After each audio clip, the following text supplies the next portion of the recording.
ये कुंभवाणी है। अब आप राघवेंद्र त्रिपाठी से कुंभ समाचार सुनिए। भूटान नरेश जिग्मे खेसर नामग्याल वांगचुक आज प्रयागराज महाकुंभ आएंगे। मुख्यमंत्री योगी आदित्यनाथ भी रहेंगे उपस्थित। बसंत पंचमी पर तीसरा और अंतिम अमृत स्नान संपन्न। 2,57,00,000 से अधिक श्रद्धालुओं ने लगाई आस्था की डुबकी। संगम में 3 अमृत स्नान के बाद प्रमुख अखाड़ों के सन्यासी काशी में महाशिवरात्रि पर करेंगे अमृत स्नान। और बसंत पंचमी के बाद श्रद्धालुओं की सकुशल वापसी के लिए सरकार ने किए बेहतर इंतजाम। भूटान नरेश जिग्मे खेसर नामग्याल वांगचुक आज प्रयागराज महाकुंभ आएंगे और संगम में पवित्र स्नान करेंगे। भूटान नरेश कल लखनऊ पहुंचे थे। महाकुंभ आस्था, एकता और सांस्कृतिक भव्यता का प्रतीक बन गया है। भारत और विदेशों से करोड़ों श्रद्धालु गंगा, यमुना और सरस्वती नदी के इस पवित्र त्रिवेणी संगम में आस्था की डुबकी लगा रहे हैं। अपनी यात्रा के दौरान भूटान नरेश प्रयागराज में अक्षय वट और बड़े हनुमान मंदिर का दर्शन करेंगे। इसके बाद डिजिटल महाकुंभ अनुभूति केंद्र के माध्यम से आधुनिक तकनीक के जरिए महाकुंभ की गहराई को भी जानेंगे। भूटान नरेश के साथ उत्तर प्रदेश के मुख्यमंत्री योगी आदित्यनाथ भी मौजूद रहेंगे। पिछले सप्ताह 71 देशों के मिशन प्रमुख और राजनयिक सहित 110 लोगों ने संगम में पवित्र स्नान किया था। 13 जनवरी से शुरू हुआ महाकुंभ का मेला 26 फरवरी तक चलेगा। वहीं अब तक 37 करोड़ से अधिक श्रद्धालु त्रिवेणी संगम में पवित्र स्नान कर चुके हैं। दीपेंद्र कुमार, आकाशवाणी समाचार, प्रयागराज। मुख्यमंत्री योगी आदित्यनाथ भी आज संगम नगरी आएंगे और पूजन अर्चन करेंगे। मुख्यमंत्री आज सुबह लगभग 10 बजे प्रयागराज पहुंचेंगे। श्री योगी संगम नोज, अक्षयवट और हनुमान मंदिर में दर्शन पूजन करेंगे। इसके बाद सेक्टर 3 स्थित डिजिटल महाकुंभ केंद्र का भ्रमण करेंगे। इसके बाद वे त्रिवेणी संकुल जाएंगे।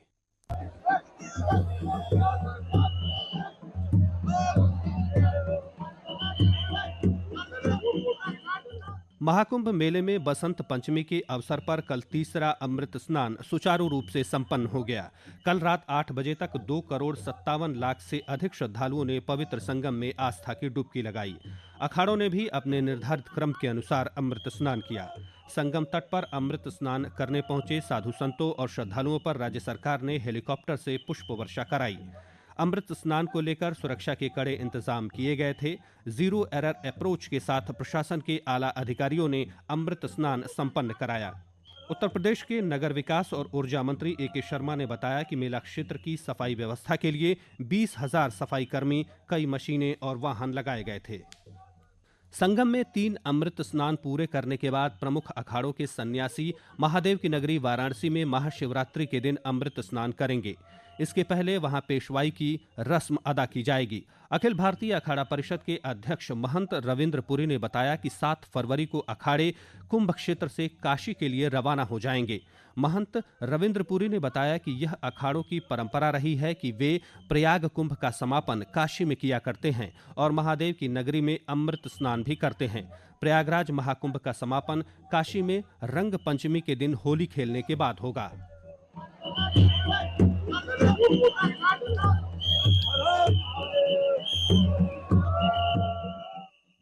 बसंत पंचमी के बाद श्रद्धालु अपने गंतव्यों की ओर लौट रहे हैं। इसके लिए यातायात की सुचारू व्यवस्थाएं की गई हैं। इससे जुड़ी और अधिक जानकारी दे रहे हैं हमारे सहयोगी प्रवीण मिश्र। जी राघवेंद्र, महाकुंभ मेला क्षेत्र की गतिविधियों की बात करें तो रोज की तरह जो सभी प्रमुख स्नान घाट हैं, प्रातःकाल ब्रह्म मुहूर्त से ही श्रद्धालु स्नान ध्यान कर रहे हैं। साथ ही साथ जो तृतीय अमृत स्नान पर बसंत पंचमी का संपन्न हुआ है सकुशल, उसको लेकर जो भी यहाँ श्रद्धालु आए थे अब वो अपने गंतव्य को भी वापस हो रहे हैं। जो मेला क्षेत्र में जो भी पांटून पुल थे उनके आवागमन के लिए सुचारू रूप से उन्हें संचालित किया जा रहा है। साथ ही साथ जो शहर क्षेत्र में भी जिन स्थानों पर बैरिकेडिंग की गई थी, डायवर्जन किया गया, तो उसको भी अब हटाया गया है। तो उसको लेकर के भी जो मेला क्षेत्र के करीब जो सवारी वाहन है वो भी पहुंच रहे हैं। उसके माध्यम से श्रद्धालु आसानी से बस स्टैंड और स्टेशन को पहुंच रहे हैं। जो श्रद्धालु हैं उनके वापसी के लिए अभी तक जो रेलवे है 44 से अधिक स्पेशल ट्रेनों का संचालन कर चुका है और जो भी शटल बसें मेला क्षेत्र के लिए लगाई गई हैं उनके माध्यम से भी श्रद्धालु स्टेशन और बस स्टैंड तक पहुंच रहे हैं। आज महाकुंभ मेले में चला सप्तमी की तिथि भी पड़ रही है। इस पर भी जो यहाँ पे कल्पवासी वो तरह तरह के धार्मिक अनुष्ठान भी आयोजित करते हैं। जी, महाकुंभ के इतिहास में पहली बार बौद्ध शिविर लगा है। इसका नाम बौद्ध विशेष शिविर है। इस शिविर में कर्नाटक के हुबली से आए बौद्ध भिक्षुओं ने मंडला आर्ट का मनमोहक चित्रण किया है। महाकुंभ में आए श्रद्धालुओं के लिए मंडला आर्ट आकर्षण का केंद्र बना हुआ है।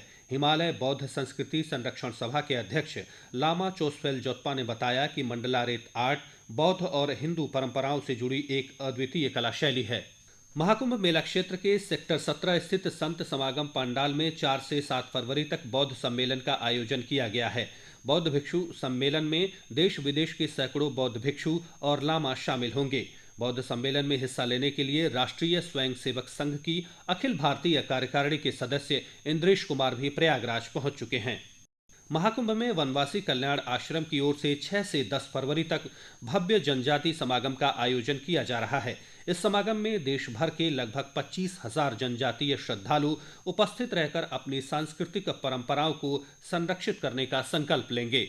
वनवासी कल्याण आश्रम से संबंधित संस्था सेवा समर्पण संस्थान के प्रदेश महामंत्री सलील नेमानी ने बताया कि अखिल भारतीय वनवासी कल्याण आश्रम देश भर के 12 करोड़ जनजातीय समाज की सांस्कृतिक परंपराओं की रक्षा के साथ साथ जनजातीय क्षेत्र में विभिन्न सेवा कार्य कर रहा है। उन्होंने कहा कि इस महाकुंभ की विशेषता ये है कि इस बार युवा कुंभ का आयोजन 6 और 7 फरवरी को होगा, जिसमें देश भर के 10,000 युवा शामिल होंगे। इस कार्यक्रम में 20 चयनित प्रतिभाशाली युवाओं का सम्मान किया जाएगा। उन्होंने बताया कि 7 फरवरी को भव्य शोभा यात्रा का आयोजन होगा, जिसमें देश भर से आए हुए जनजातीय लोग अपनी परंपरागत वेशभूषा और नृत्य पेश करेंगे। जनजातीय समागम में देश भर से विभिन्न जनजातियों की लगभग 150 नृत्य टोलियां भाग लेंगी। कुंभवाणी के लिए मुकेश कुमार बल।